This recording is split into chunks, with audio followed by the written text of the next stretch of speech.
Other folks are joining. We're going to give a couple minutes before we begin. If you want to let us know who you are, where you're coming in from today. Once Brad and I at least have some point of personal connection. So, hello, Meridian, Mississippi. That's awesome.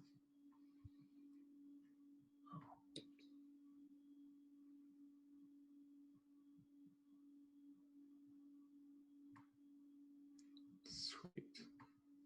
Yeah, indeed.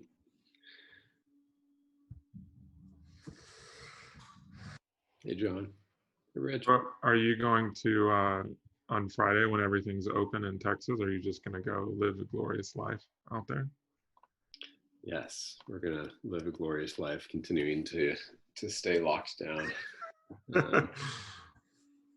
That's actually, even in thinking back through like applying gospel fluency to different scenarios. We'll chat about the opening up of different states here in a few minutes. Yeah, hey, Gabriel, also from Texas. You're going to go out all day Monday or Friday as well, I trust. Nice. Yeah. Okay. So I'm going to go ahead and start us again. Brad and I don't get the opportunity to see you, so we said we'd start at noon, and noon Central Time, at least my time, 10 for Brad, and other time zones for others of you. But we'll go ahead and jump in, and folks can join us as they will. So welcome to today's installment of the Saturate webinar. My friend Brad Watson is joining me. My name is Ben Connelly. Brad and I get to work on our Saturate team together. And then I'm in Fort Worth, Texas, planted a church here 10 years ago. Brad is one of the pastors and equippers at Soma, Los Angeles. And Brad and I get to do a reboot today of a webinar that I really liked. I liked your parts, at least, Brad, when we did this the first time. We did a webinar the 1st of April. That was our first Saturate experience with trolls and hackers. And so a few of you I know who registered for today's were on that one. But I think the content was very applicable. Content was in some ways more applicable now, even as different states are handling things differently. Different countries are handling things differently. I see Canada and UK up on our chat as well. So yeah, all of the same things apply. And so we didn't get to record or post that content due to some of the things that happened in that webinar. And so today we're going to rediscuss community discipleship in this moment of pandemic. So Brad, thank you for joining me. Totally, yeah, I'm excited. Probably this time with more learning. Yeah, certainly that. I don't know if either of us have any more expertise, but we both have more learning. Exactly. Yeah. Well, let me pray for us, and then we will kind of go through some content, and then open it up for Q&A after about minute 35 or so. So, Father, I thank you for the ability to come together from different parts of the country, different parts of the world, as we are now several weeks into this season, as we've all learned different things. Not saying by any means that Brad and I have everything figured out any more than anybody else who's jumping in from around the world does. But I thank you for the opportunity to have some of these discussions to serve folks in considering different questions we're asking, to consider how you would have us continue to lead and serve our fellow sisters and brothers, and for some of us, the churches that we get to help serve and lead. Would you be our teacher today, God? Would you use Brad and me only to carry forward your wisdom and your word as we consider these things? So it's in Jesus' good name that we pray. Amen. Amen. So what we're going to do is kind of go back and forth today, Brad and I are, and yeah, some people are already starting to ask questions. If you'll put questions in the chat, we'll have time for a little less than the last half to get to those. And we do want to make this as interactive as this platform allows us to. But until that, Brad and I are going to go back and forth a little bit. We're going to start by kind of considering things that are the same as it relates to community and discipleship in COVID time, as our family started to call it. We have COVID time versus normal time. So there will be things that have not changed, even if the venues do, and then we'll spend a little bit of time talking about just things to continue to watch out for and pay attention to. So I'm going to start.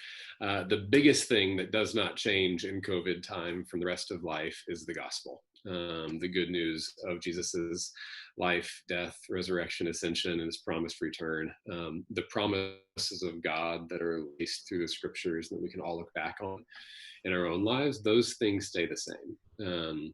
And here we are, for Texas at least, we're about 7 weeks into lockdown.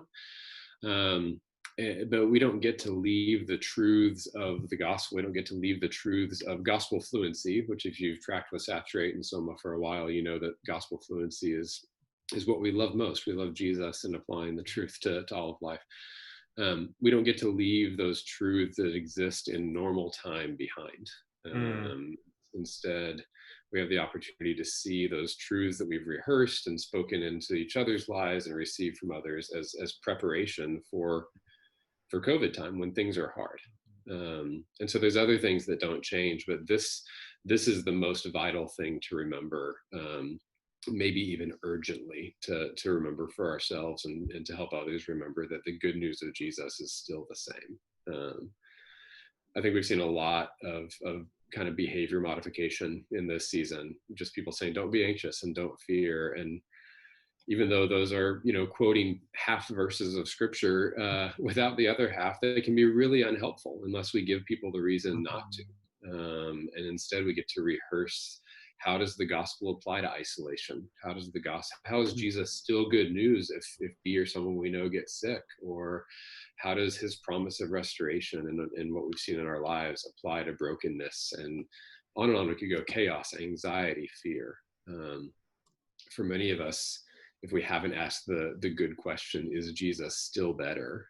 Or is God still who he says he is? Like, those are the kinds of things that apply, that we must rely on. Every time the scriptures say don't fear, God follows it up by saying, because I am with you. And so what is it that causes us not to fear? It's remembering something better, who God is, what God's done. What is it that can cause us not to be anxious? Same thing. What is it that can cause us not to only believe that God is good if I stay healthy or my friend is healed or whatever else? It's the promises that he gives us over and over and over again. And I think, I know every state's different, every country is different. Texas, our governor is opening up the state starting on this Friday. And so there's a lot of folks having heightened emotions on every side of the spectrum and everywhere on the spectrum. I think even, no matter what your situation is, wherever you're watching from, I think gospel fluency is needed at both extremes of those things. Like, there's wisdom and medicine and science and that kind of stuff. And wisdom and medicine and science are gifts from God. But if there's things driving us to ignore wisdom and science and medicine, like pastors, what is it that's driving your need to be the first one back, for example? I think there could be pride, platform, approval. You miss not just serving people, but you miss being served by the approval you get from people.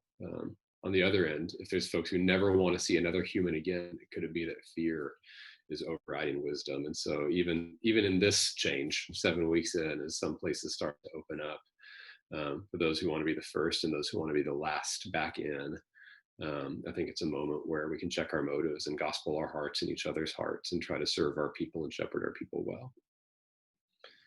That's the first thing that I don't think changes in COVID is the gospel. What else, Bradley? Okay. Yeah, I obviously completely agree with that. And I think even how that doesn't change is, in a time where I think often we believe that, people are getting the gospel because they come on Sunday and they listen to hopefully like a 30-minute sermon or maybe like a 45 or 50-minute sermon, that they're like getting the gospel is like what we believe. But I think that this principle is the same even after things get lifted and we, go back to a new normal. for decentralized discipleship, it requires every single man and woman and even child in our church able to speak the gospel into every situation. And that definitely connects even to the mission. The mission remains the same, that we're supposed to go and make disciples, fill the world with God's glory, that the world would know who Jesus is and what he's done, that we would know it even tangibly in the care and the love that we receive from the church. So the mission completely stays the same. In fact, I think I've heard several people like, yeah, I can't wait to get back on mission in the future. And that's just, not the case. One of the things that we've seen here is that our communities are actually more on mission than they've ever been before. The gospel is being shared way more. This year we had a goal that each person in our church would have 20 gospel conversations through this year, like an intentional one where they tell people about who Jesus is and ask them to believe or ask them to respond. And we've seen many people over the last 7 weeks reach that 20 conversations already, because there's such just a tangible need for that. People are really asking for some good news. Even that's Jim Halpert's or John Krasinski's new YouTube channel about some good news. I think the reason that's such a popular phenomenon is because the heart longs for hope and an assurance of goodness, and there is no greater goodness or assurance than who Jesus is and what he's done. And so the mission remains the same, making disciples.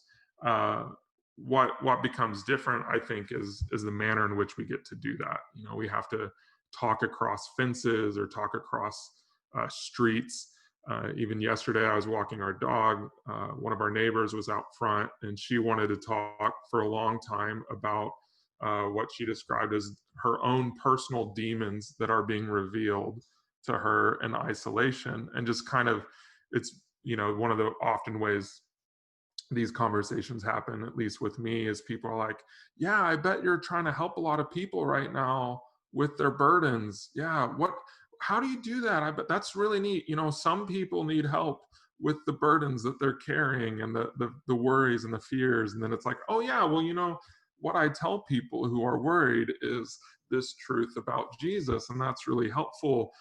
That's something that you could do as well. And so it's actually a low-hanging fruit, appropriate time to give people the good news of the gospel. And I think even as you think decentralized version, again, that's true. At least in our case where we live, people do not view going to church service as a good addition to their life. We're in the part of some cultures are church is good, everyone should go, it makes society better.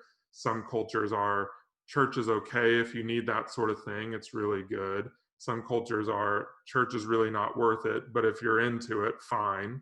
And then there's places where it's like, hey, church is actually bad. Where we live, Los Angeles is in those last two mostly. And so when we think about decentralized discipleship, even if COVID isn't happening, that's a primary way that we have to live on mission, is thinking that people are not going to come to our church services, but it's more the people of God are going to have to encounter them.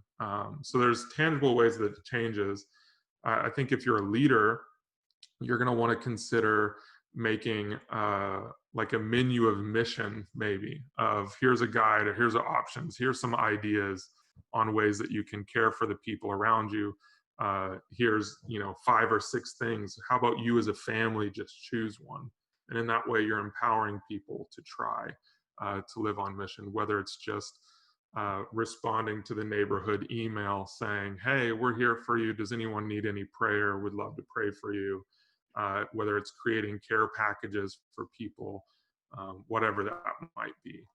Or, one other simple, I know, Ben, you wrote a blog about this, so that'll come out on Saturate this week, so people can just steal that menu. But something you can also do that's really effective in mission is ask other people for help.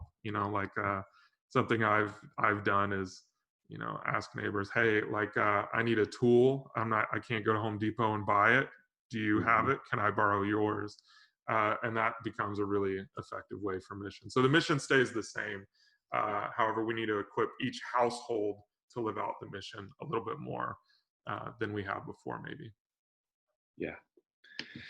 Yeah, that's good. And the admitting the needs even helps break down the image that people have of Christians, that we always think we have everything together and we only exist to serve and give, and it humanizes us. And because frankly, a lot of that perception is not unfounded. A lot of times we think that we only exist to give and we don't need anything from anyone else. And so it's a really humbling opportunity to help others see us as humans as well, and that we have needs too. Yeah, there's a post on Saturate. This answers one of the questions that came in. How do you reach your neighbors in this season? So what Brad was just talking about, I hope answered some of that. There was a post that was posted today at Saturate on it's called Living on Mission in Lockdown. And that's also going to be the specific topic of our next webinar, which is 2 weeks from today. So little plug for that. But we recognize that's a huge question folks are asking. As much as mission stays the same, a third thing that stays the same, even though it looks different, is community.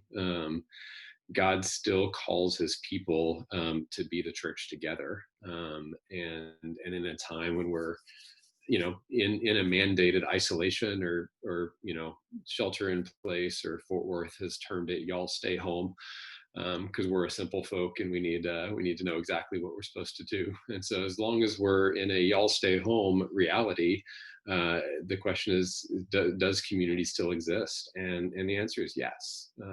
A lot of the same things that Brad just talked about for mission, the different conversations, different activities, are just as applicable to those in our faith communities as well.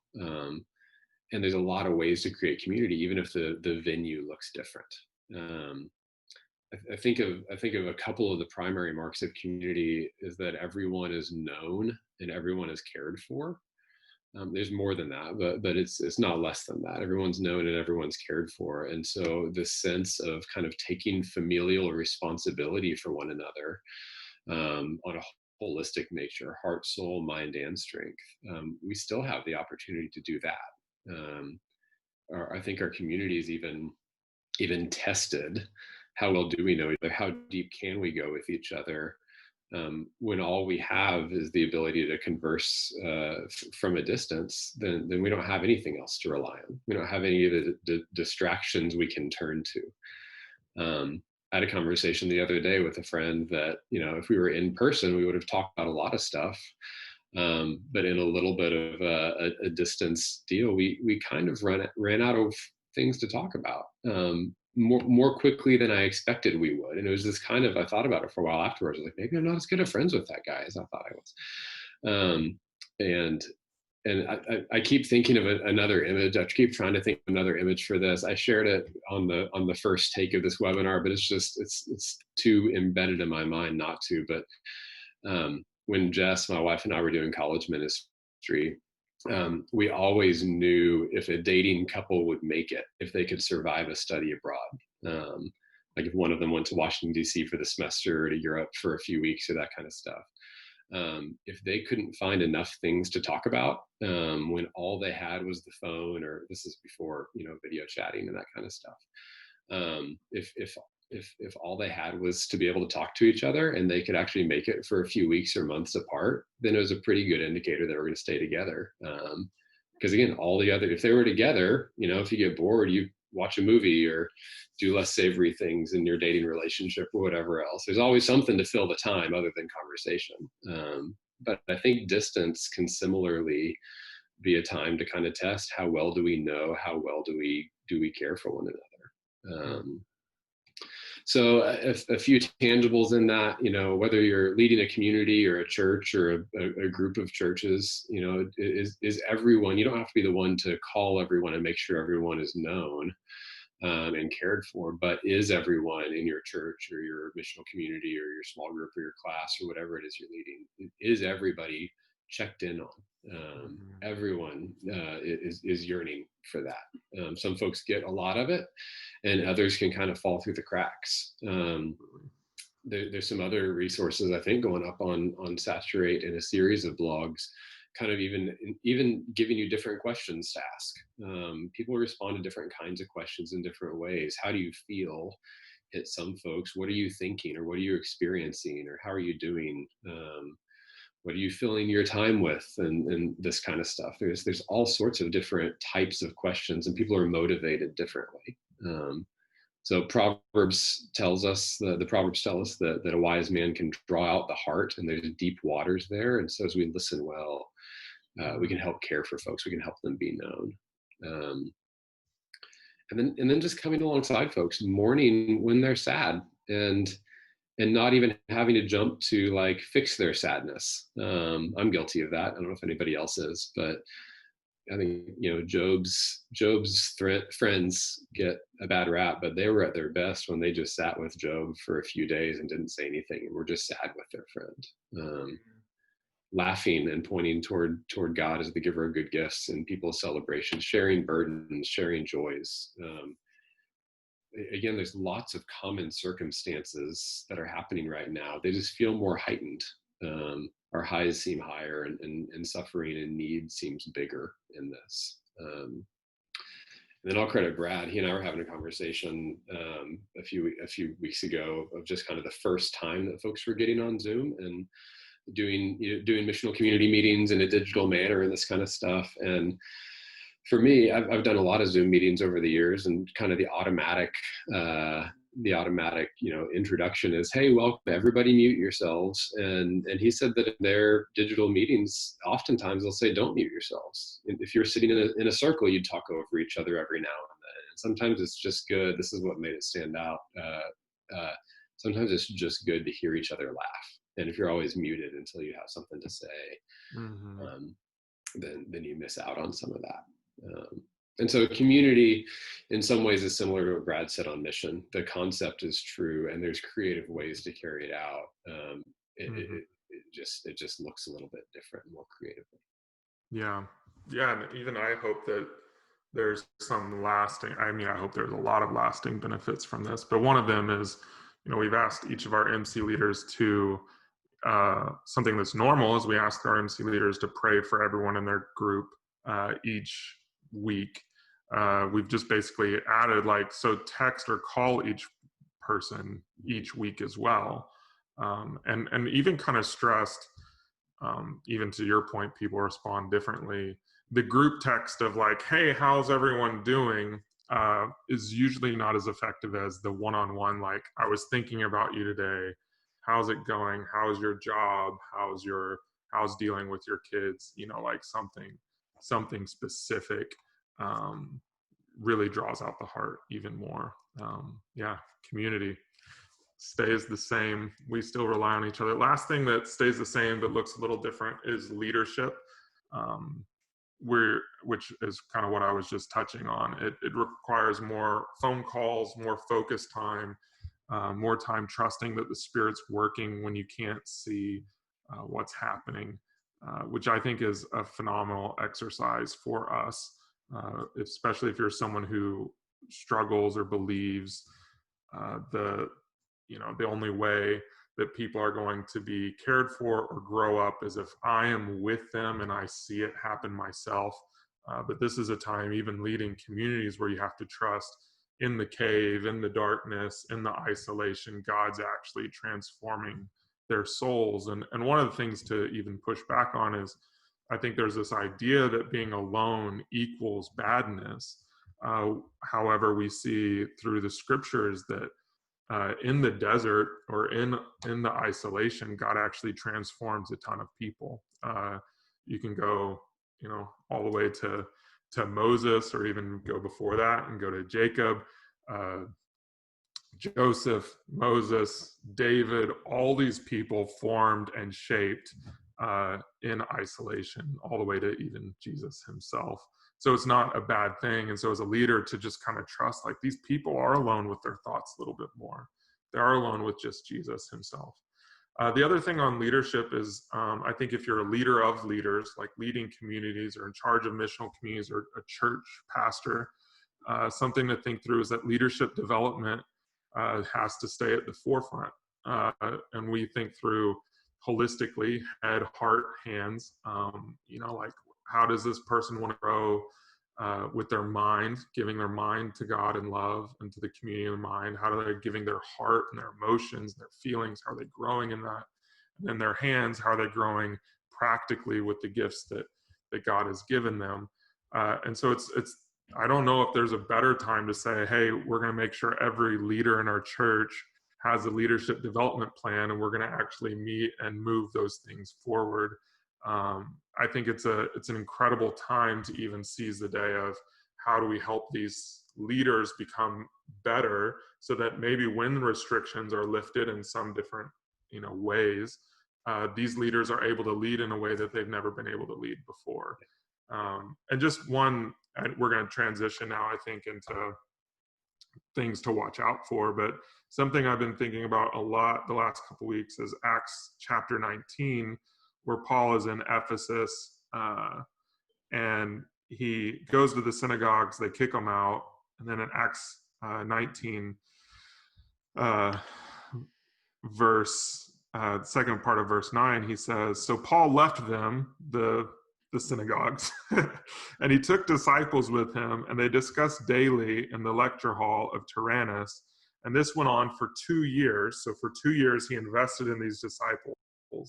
And then it said, so that all Jews and Greeks who lived in the province of Asia heard the message of the Lord, which is just, I think, an incredible thing to imagine.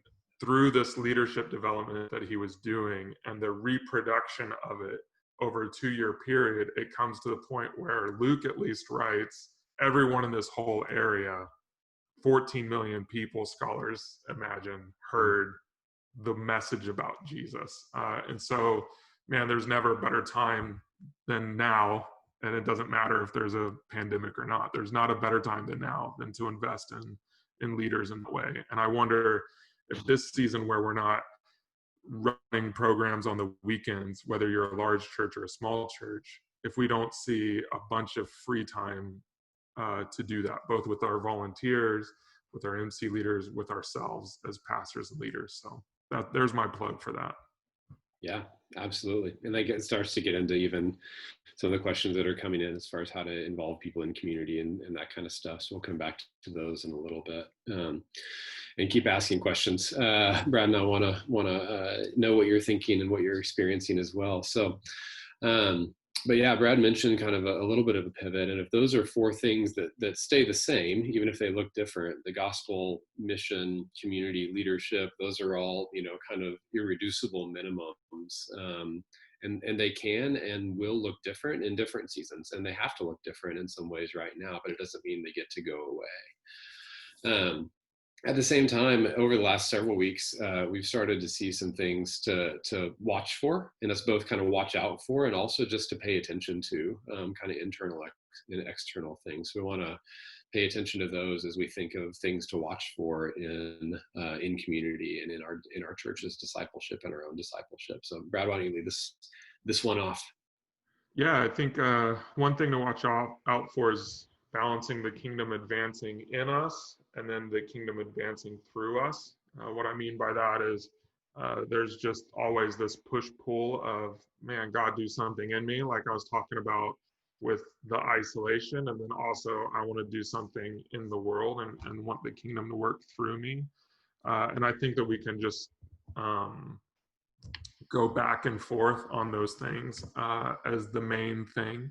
But really, I think God calls us to be people that are the focal point of God's mission and even the conduit of God's mission. And he calls us to be both and to live in that together. And so I think to be, as you lead a community or as you lead a church, to be thinking through how are we doing in that balance. Or I think, the language of dance is really good, especially if you're not Baptist. But to do a dance, it requires 2 things to be operating together in a way in which the steps match and even respond to each other. And so to be on that dance floor of the kingdom advancement is something to look out for. And how do you do that balance? So that's something to really consider, because you're people will be in both sides of that extreme. Yeah, I love that. I think another thing to kind of pay attention to is really, this again gets to the heart. It gets to the gospel need, but not assuming that folks are okay just because they say they are, or just because they're not reaching out. And this applies to neighbors. This applies to those in our communities and our churches. There's an article that came out just at the beginning of COVID lockdowns in North America, at least. And the whole claim of the article was that at least everyone middle class and up, quote unquote, just looking at income, middle class and quote up, is really bad at truly letting needs be known. And it's not just folks in different socioeconomic classes. The article claimed and backed up the fact that all Christians are actually bad at all. And this is a stereotype. Christians, those of us who the core of our faith is admitting that we need something to come into us from outside us to keep us alive. We're actually really bad at letting our needs be known. And that's at least true, and everybody who's checked in at least is kind of in the Western world. And so for Western folks, individualism wins the day, and feeling like we have to be our own humans and pull ourselves up by our bootstraps and that kind of stuff. And so it leads us to not be able to express needs, something Brad already referenced earlier. We had in our own community, we had someone the other day who was really quiet, and kind of at the end, I just said, hey, you have anything going on? And this person's spouse, who they're on the same kind of Zoom box, this person's spouse turned and kind of looks at her and he looks back at the camera and goes, I've told her all day that she should talk. She should bring up her questions, but she just really doesn't want to.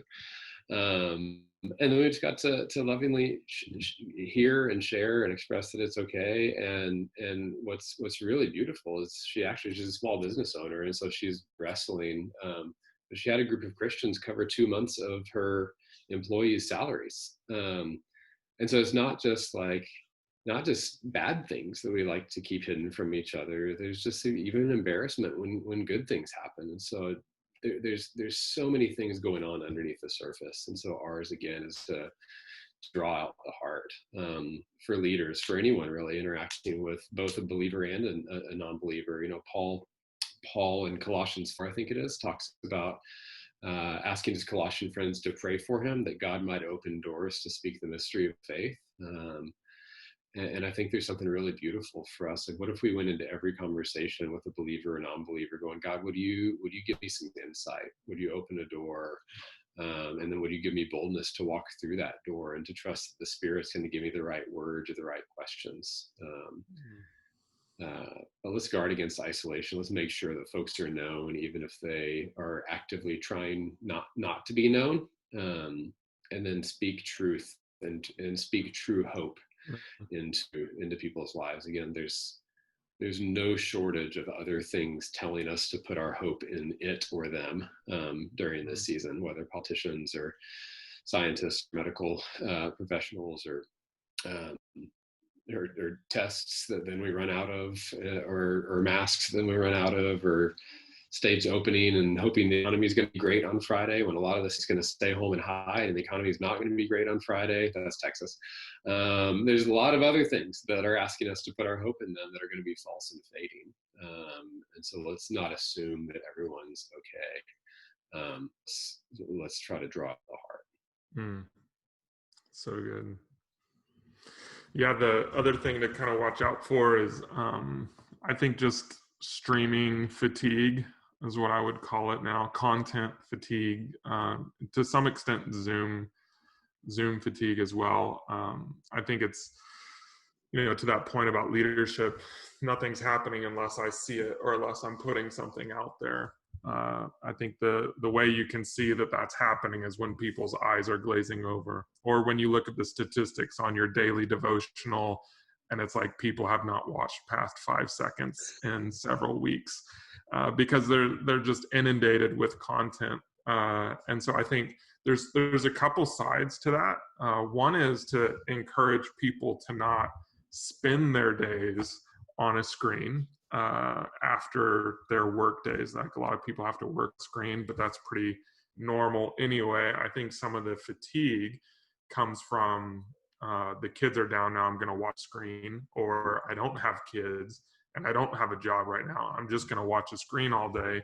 And then when you're trying to connect over Zoom, your brain is just really tired of it, just emotionally.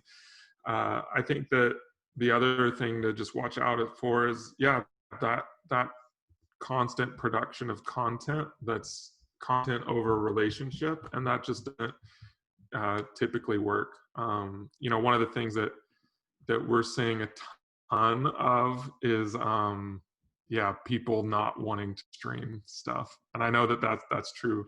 And I don't want to if a lot of you are feeling really great about your Facebook views, just so you know, if someone watches your video for 3 seconds, that's called a view in Facebook's algorithm. That does not mean people watched to the end. I know that's a hit to some of our egos there. Your mom watched it for sure, but after that, who knows? My wife has not watched any of my sermons since this started. One of the things that we've done, though, is just as an idea, is we've actually had our missional communities get together on Zoom, and our worship thing is we've created home worship guides or community worship guides where people actually get to own the full liturgy, except for the teaching, and then they watch the teaching together and even discuss it on the spot. And that's how we've tried to make some sort of embodied worship even when we're not all together. And I think trying to do as much of that as possible that's not just sit on your couch and consume is going to be really good. And I know there's reasons, and I'm in a minority view on that, obviously, in the whole American church, but I think as much as we can do that is better and more helpful. So. Yeah, and then I think the last thing before we kind of pivot to answering some of your questions, we've got some really good questions. Is for those gatherings that do happen on Zoom, or for the gatherings that happen with 4 people sitting in a diamond 10 feet apart from each other, that kind of stuff. Don't feel like those interactions have to be less deep than if we're sitting on each other's couch. Digital fatigue can be a real thing, as Brad just mentioned, and one of the things to help combat that, if we are going to continue to pursue digital gatherings, is to make sure that people feel like this is a worth their time kind of conversation. And one of the ways that I've been thinking about it is just saying, the content matters way more. The content of the conversation, the content of the relationship matters way more than the delivery method.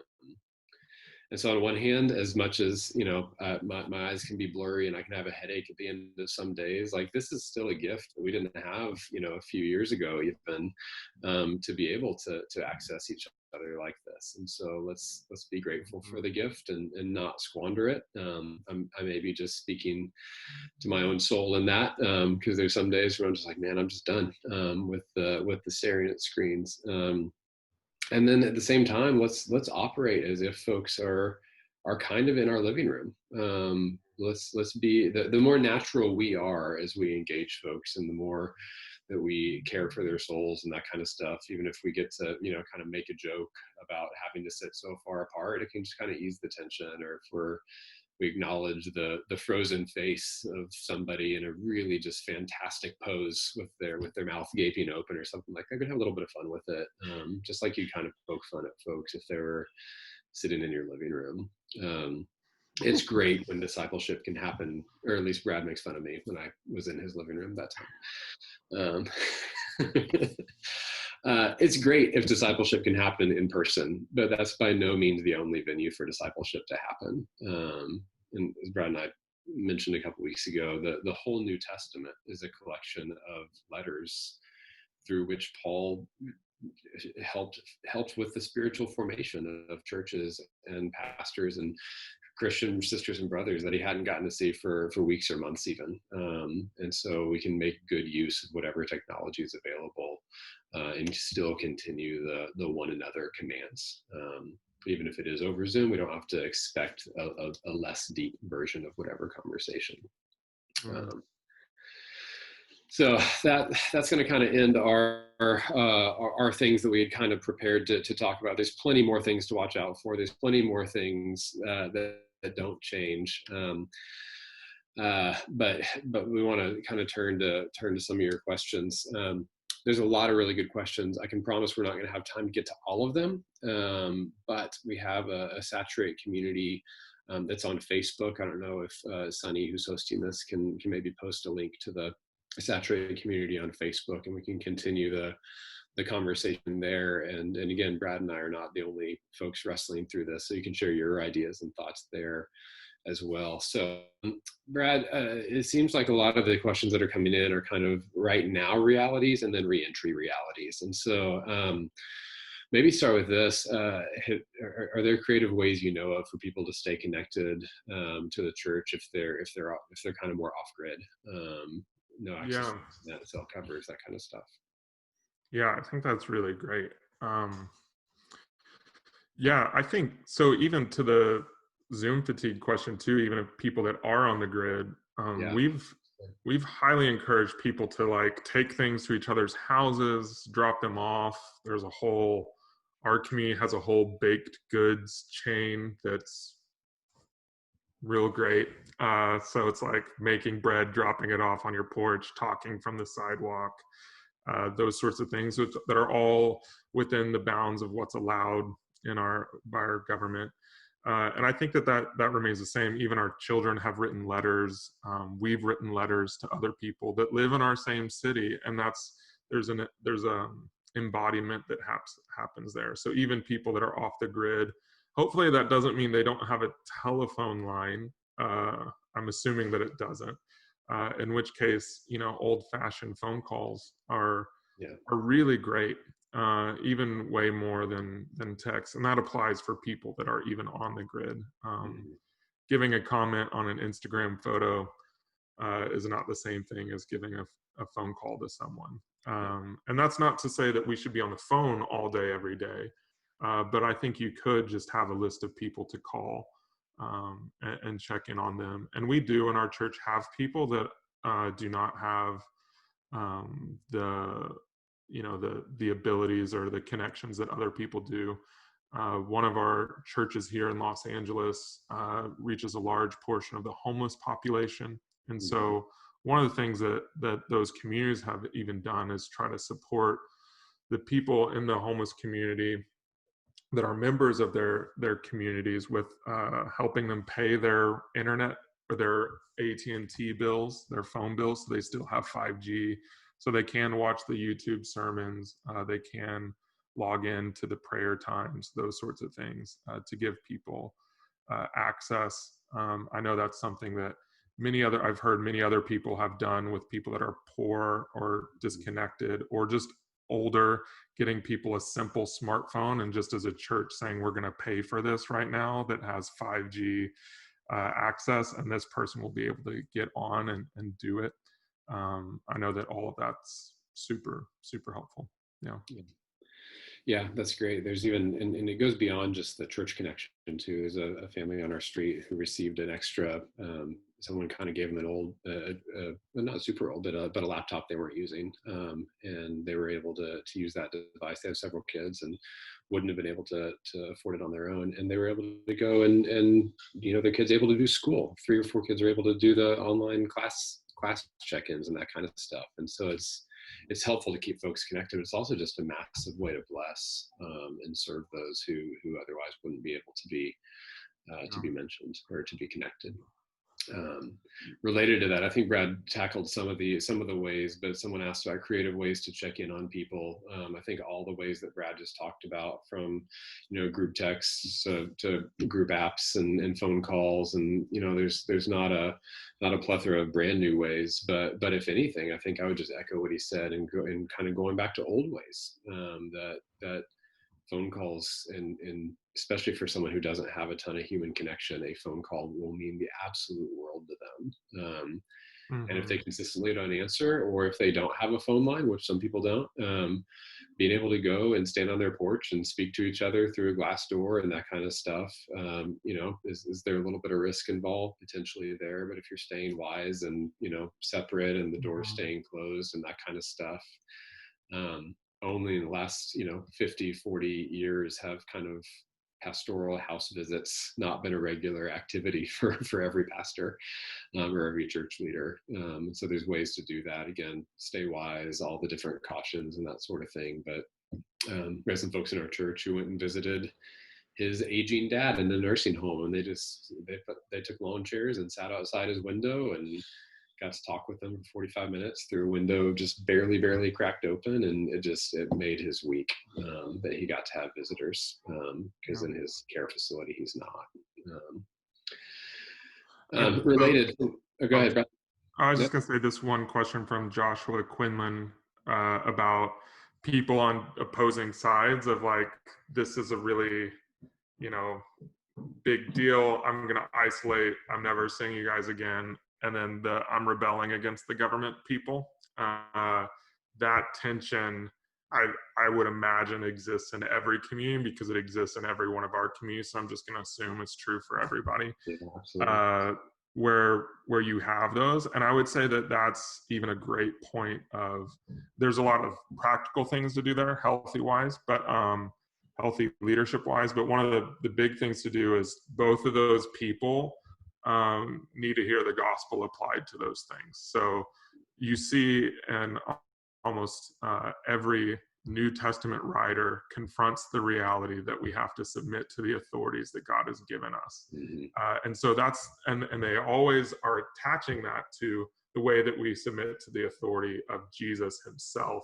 And if we can submit to Jesus and even the suffering and the trials that he calls us into, then we can suffer to governments that we don't even agree with, or we don't even know if they're putting their best for us, because we're actually submitting to Jesus in that. So people need to hear that. We as churches need to be examples, and pastors especially. Like, I have seen many pastors trying to say, like, I don't have to respect the authorities of the government. And the truth is we can. And even if the government is using this to belittle the church's ability to gather publicly, you can know from church history that that does not thwart the church, and the church is not going to die because the American government doesn't allow us to meet on Sundays with hundreds of people.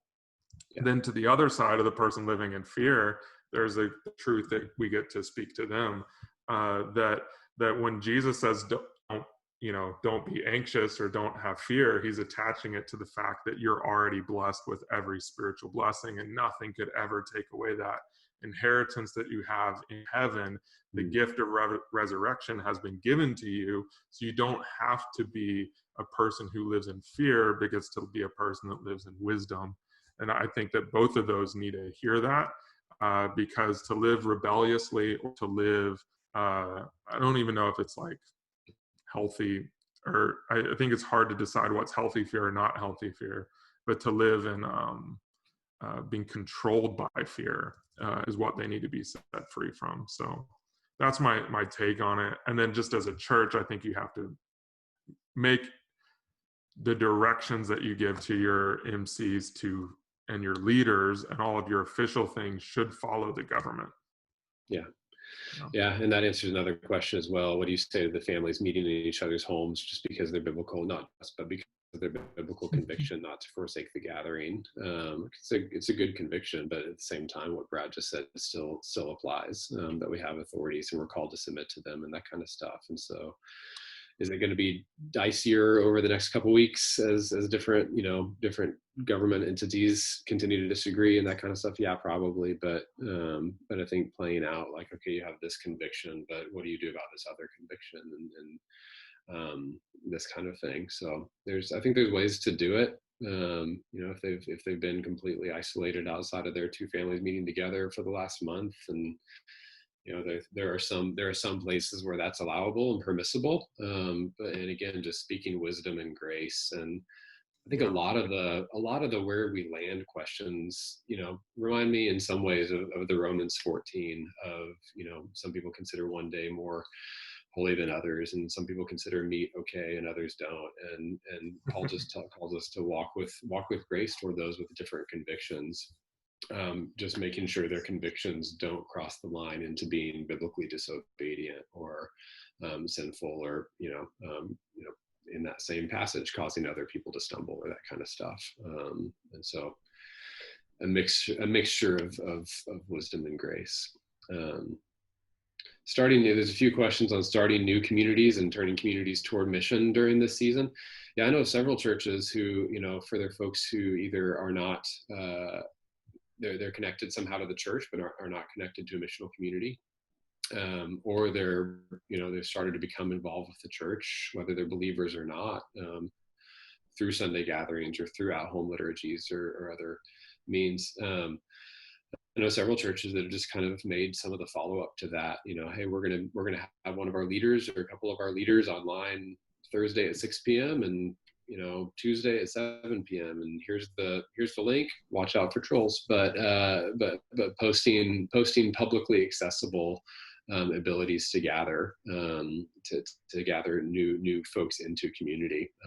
Our church has started three new communities during COVID, and it's not something we ever thought would happen, but there are folks longing for that connection point, whether they're Christian or not. There's some folks who are not believers who just long for any human connection, and so it's an ability to do that. And then turning the communities to mission, that's a question that is certainly true in normal time as much as it is COVID time. How do you influence folks to turn toward the city that God has sent them to, and care for others, and speak the gospel in winsome and helpful ways? I think anything that a community does that they haven't done before, to take a step should be worth a massive celebration. I think a lot of churches that we get to talk to want this off on switch. We were inward facing and now we're immediately outward facing, as it's a 0 to 100 miles per hour kind of reality. And for a lot of folks, it's overcoming fear, it's overcoming history, it's overcoming their experience with what a church is and what discipleship looks like. And so, if you have a group of folks who has met together for years and has always taken really good care of themselves, but has never served a community need, then offering to pay for someone's cell phone bill, like Brad talked about, or offering to go, outside of the season, serve at a homeless shelter, or just the fact that they would go check in on a neighbor from a safe distance, or that kind of stuff. Like, that may seem small, but if they've never done it before, that's actually a huge win. And so encourage just even the smallest steps, and trust that God's gonna bless those who are faithful with little. I think that's part of how I'd answer that. That's good. How do you see, Brad, MCs leading the reentry into larger gatherings? As we shift a little bit, we didn't get to all the right now questions, but I want to give a few minutes to the future, what's coming into the future, because we obviously know what's happening in the future. It's great. You can speculate and never be wrong. That's exactly right. Yeah, I think, I think that, well, I can only speak for my local situation, because I'm not read up on what's happening in Georgia or England or anything like that. Mm-hmm. But in California, we're getting pretty clear directives that what will happen at the end of May or sometime in the beginning of June is that groups of 10 or less will be allowed to be together again. And then some significant amount of time between that and when groups of over 50 can meet, from 10 to 50, and then a really significant amount of time or advancement in medical care when we would be able to meet in large groups. And I know that that's pretty unique, because I live in a geographic area that has 23 million people and only 30 miles. And so the heightened, reaction to this is to avoid a complete apocalyptic situation.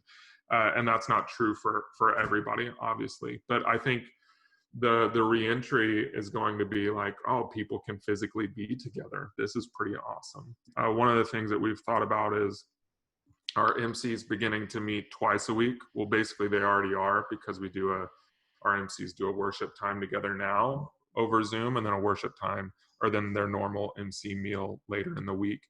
And so we imagine that they'll be able to do that embodied worship in person.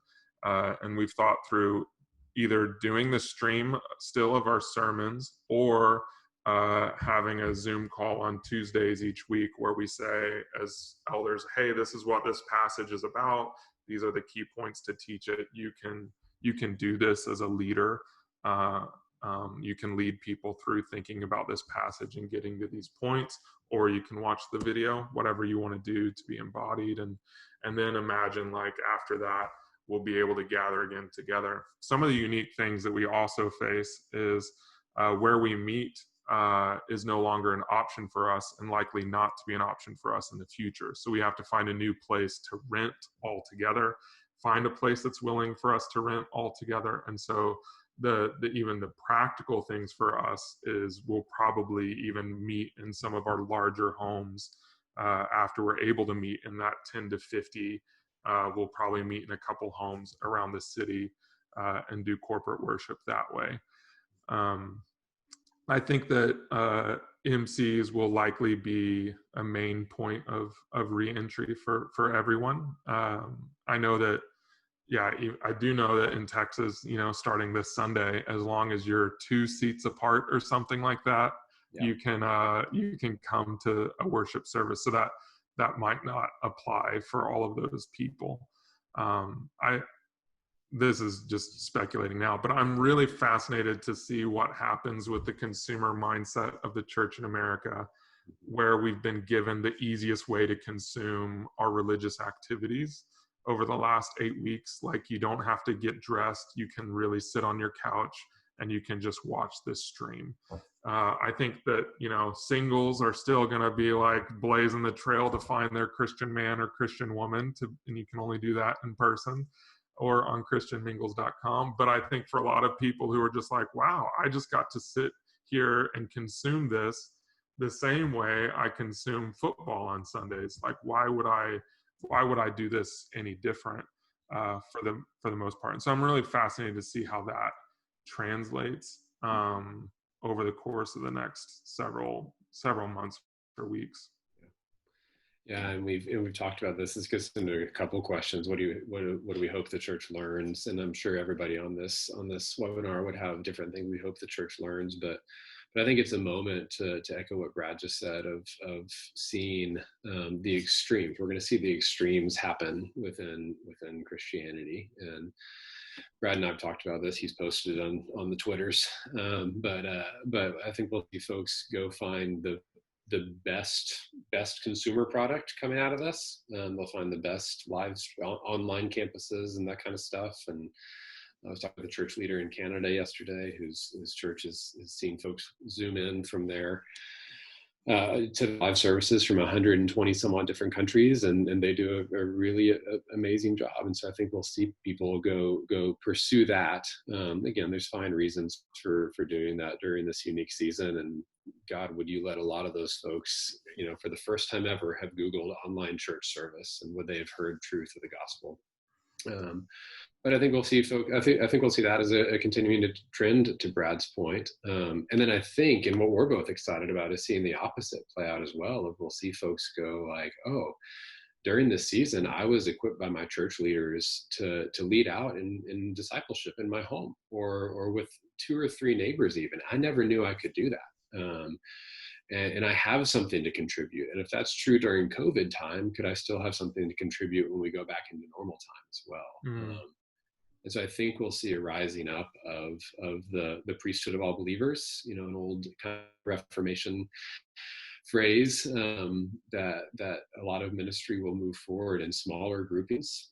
Because maybe like Brad's church, you won't be able to rent the place that you were in, or maybe just because convictions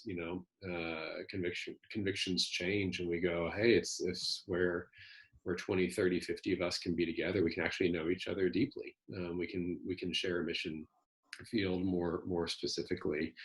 And I think that as much as folks are going to kind of go to the extreme of consuming church, I think there'll be other folks who have this longing and yearning to actually play their part in what it means to be a church going forward. So that is a hope and prayer and desire that I know Brad and I share coming out of this. Yeah. And I don't want to put you on the spot, Ben, but I can stay around 10 more minutes if you want to answer more of these questions. Yeah, I can as well. So yeah, we're coming up on the end of our official time. We'll stay on here to try to get to a few more of these because I would love to tackle as many as we can. But yes, if you need to go, then by all means, it's not awkward. You don't have to get out of your chair and walk out of the room like you would if we were doing this in person. So we just see the number at the bottom decline, like in, yeah, you were very polite to stay to this point at least. Yeah. Yeah, are there any questions that jump out to you, Brad, as you're looking through? I think there's some of the questions on leadership. I don't know, of like how do you really encourage leaders, and even I think to what you're speaking about, the future of the church. I do think that for us as pastors, we'll have to probably shift some of our time that's very centralized around preparing a sermon or organizing Sundays. I think that's some of the freedom that I even experience right now. It's like, and I talked to a different leader in Canada yesterday, I think. He was just saying like, yeah, normally I spend 20 hours a week, making sure that the hospitality team is set up, the worship team is set up, like all of these things, that kind of volunteer management. And now I'm spending those 20 hours a week just purely doing leadership development, which looks like, creating a plan for each leader, meeting with them weekly or every other week. And so if you have, our church has 30 leaders, they don't want to be met with all the time, but, meeting with 3 or 4 leaders each on our staff over the course of a month, each one gets met with, and you can even tailor a way to equip them that they need. Other things that we do is we've been creating like basically dashboards or guides of like, do this when you're together to have a meaningful conversation, a meaningful time together. And that's really helpful for people, especially if they're working. And then to the Tyrannus story from Acts 19 in Ephesians that I read earlier, I think that something we can do is double down some of our efforts around theological and practical theological equipping and training. So something we do here in LA, I wanted to call it the Tyrannus School, but they wouldn't let me. So it's called City Seminary. And what we do is we have a 3-year theological equipping process for people in our church. And afterwards, they're pretty like robustly equipped, not just in biblical missional theology, but they're also equipped in leadership, and spiritual formation, and evangelism, apologetics. And then the 3rd year is actually tailored just to their gifting and whatnot. So I think that those kinds of things is what we need to put forward. Any time where we can help leaders feel like they're the expert and not us is a win, and people feeling empowered and freed up. And so if we, which requires a dying of ourselves. I think some of our egos often are lifted up by being an expert, and so we have to lay it down, emptying ourselves to be all things to all people. Yeah. Let me answer one question real quick, and then Sunny asked me to kind of give the closing pitch, and then Brad and I can do an encore and continue to answer. I see. But one of the questions is this going to be available, and the answer is yes. So we'll make this available. The official kind of wrap up is to say that there's a lot of resources around this that were created in normal time, but that have certainly a high application in COVID time as well. And so lots of resources, past webinars that dive into these topics and would continue to answer some of the questions we still won't get to that are applicable in this time and other times as well. Free for members of Saturate, and so saturatetheworld.com/membership. is the way to get access to just, again, hundreds of audio and visual and print resources. Saturate also has a COVID specific page that you can find at saturatetheworld.com. And then our next webinar is in 2 weeks. We're going to start doing this on a pretty regular bi-weekly rhythm. It's going to be Wednesday, May 13th at 12 p.m. Eastern, 9 a.m. Pacific. And it's going to be specifically diving into some of the conversation that we saw questions on earlier of living on mission in lockdown. We're going to be joined by Bill Kokenauer, who is one of the leaders of Exponential, which is a big planning conference. I know, he's a great guy, good friend.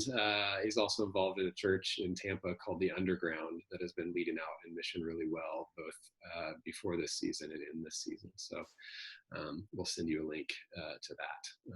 That'll be good. I think it will. Bill's a wise man and a good friend to Saturate. So so if you need to go now, you officially can. But if you want to stay, Brad's got a classic song he's going to play that you can all sing along to, like most bands do for their encore. So let's see. I think it's a question of it kind of goes back to churches putting teaching online right now. How much, what type of content kind of stuff, and how do you package it? Brad, you referenced the really creative equipping mechanism that you guys are doing even for your Sunday gatherings of equipping those in homes to lead through it rather than just receive all elements. You also said the sermons online though, is that right? You're still posting? Yeah, we're doing like 25-minute sermons. Yeah. So a little bit of a hybrid. Lots of folks are posting, kids lessons online as well and that kind of stuff. And other folks are giving just full out at-home liturgies. I know of a couple churches who are giving their folks, just a 5-page kind of commentary on certain texts and asking folks to lead through that either in their homes or on digital venues like this as their communities come together. So there's across the spectrum creativity as far as how to do that.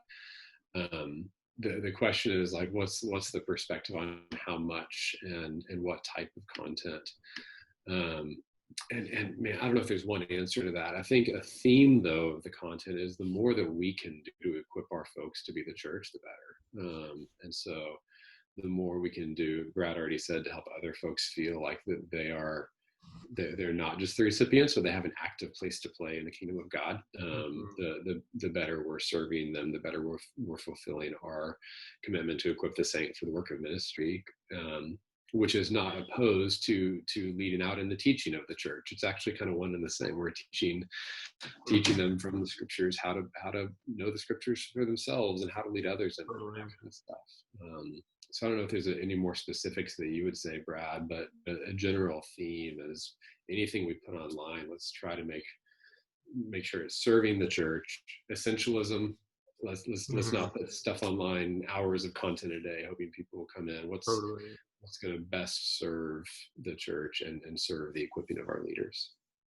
Yeah, I think that's so good. I think the only kind of ideas to add to that is this is something we're doing in May, but webinar on how to teach and create a like lesson, even if it's just for your family or if it's for your community or whatever. Just a whole webinar on this is how you do that. This is how you take the scriptures and apply it today in like a 20-minute interactive discussion. That's something that we realized we just assume people know how to do, but they don't. Same is true for we've done webinars on how do we talk to our children about Jesus? How do we set up our daily rhythms to talk to our kids about Jesus? And we're trying to prioritize those things above just here's a video on for your kids. We're trying to do the intermediate step of let's do the video for the parents to talk to the kids. Let's do the video for the leader to talk to the kids, the video for the dad, et cetera, et cetera. So, yeah.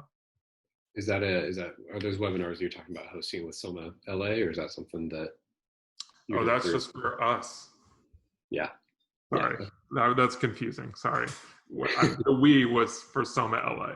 Yeah, there you go. But you'll send out the link and everybody can register and become part of your. Yeah, if there's interest in that, you know. Yeah, there you go. I'm sure I'll we do missed anything for the ego trip. Yeah, that's right. I'll be the East Campus of Soma, LA, so in Fort Worth, Texas. I'm sure we missed some questions. I want to wrap up just with a little bit of a theme. A lot of questions about kids and some reassimilating and re-equipping folks to bring kids into gatherings and MCs and this kind of stuff. And it seems like the common themes right now that we're hearing from other church leaders and other networks aren't actually the fact that it has anything to do with kids as much as it's room capacity and this kind of stuff. And so going like, hey, keeping families together if and when churches can meet, very likely having way smaller capacity on Sundays. So if your church is going to start gathering again on Sundays, it's probably multiple gatherings with way fewer people spread out across whatever room. Common wisdom out there seems to be, if you're going to do that, like keeping kids with you rather than and probably on a leash. I'll bet there's going to be a spike in the little backpack leashes because we all know our kids well enough to know that whether they're teenagers or 3-year-olds, they're going to try to run and see their friends. And so it seems like a lot of the current thinking that I'm seeing, at least, is going keep families together, keep them well separated from others, and move to kind of a family worship thing. Which doesn't have to mean kids are just ignored or included as an afterthought. I think it gives us an opportunity for those leading from the stage, again, if your church is going to choose to gather in that way, to make sure and find creative ways to involve and engage kids during that, which frankly also gives a little bit of a model for helping parents see how they can have Jesus conversations with their own kids at home outside of the church gathering building as well. That's good. Yeah, I haven't even thought about that sort of stuff. Yeah, our church is a little further out from thinking of bringing children and families back into the gathering space right now. But those are some of the things that I've been hearing. So again, I'm sure we missed some. We'll try to tackle some on some of the questions on the community group, the Facebook community group.